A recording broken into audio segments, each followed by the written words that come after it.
உலக மக்களின் செல்வ வளர்ச்சி மற்றும் அதன் விநியோகம் குறித்து யூபிஎஸ் வெளியிட்டுள்ள 2026 அறிக்கை பலரையும் ஆச்சரியப்பட வைத்துள்ளது. அதன்படி சராசரி தனிநபர் செல்வத்தின் அடிப்படையில் சுவிட்சர்லாந்து மீண்டும் உலகின் முதலிடத்தை பிடித்திருக்கிறது. 2025ஆம் ஆண்டில் சுவிட்சர்லாந்தின் ஒருவரின் சராசரி நிகர செல்வம் 9,10,382 அமெரிக்க டாலர்களாக உயர்ந்துள்ளது. முந்தைய ஆண்டில் இது சுமார் 6,87,000 டாலர்களாக இருந்தது. அதாவது குறிப்பிடத்தக்க வளர்ச்சி பதிவாகியுள்ளது. இந்த பட்டியலில் அமெரிக்கா 2வது இடத்திலும் லக்சம்பர்க் 3வது இடத்திலும் உள்ளன. மேலும் சுவிட்சர்லாந்தில் வசிக்கும் மக்களில் 13.1% பேர், அதாவது சுமார் 9,44,000 பேர் மில்லியனர்களாக உள்ளனர்.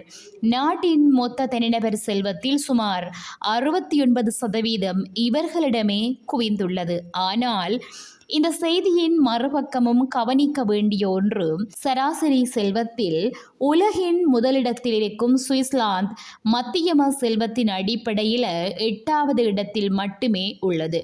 2025ஆம் ஆண்டில் ஒருவரின் மத்தியம செல்வம் 1,45,555 அமெரிக்க டாலர்களாக மட்டுமே. இதன் பொருள், நாட்டில் மொத்த செல்வம் அதிகரித்தாலும் அந்த செல்வம் அனைத்து மக்களிடமும் சமமாக பகிரப்படவில்லை என்பதையே இந்த புள்ளி விவரம் சுட்டி காட்டுகிறது.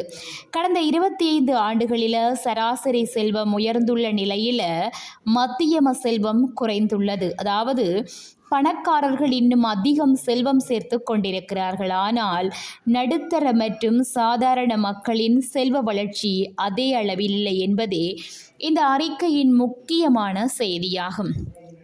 சராசரி செல்வத்தின் அடிப்படையில் உலகின் முதல் 10 நாடுகளில் Switzerland, America, Luxembourg, Hong Kong, Australia, Singapore, Denmark, New Zealand, Norway மற்றும் நெதர்லாந்து ஆகிய நாடுகள் இடம்பெற்றுள்ளன. இந்த செய்தி குறித்த உங்களது கருத்துக்களை பகிருங்கள். இதுபோல மேலும் உலக செய்திகள் மற்றும் சுவிட்சர்லாந்து தொடர்பான முக்கிய தகவல்களுக்கு எங்கள் சேனலை சப்ஸ்கிரைப் செய்து இணைந்திருங்கள்.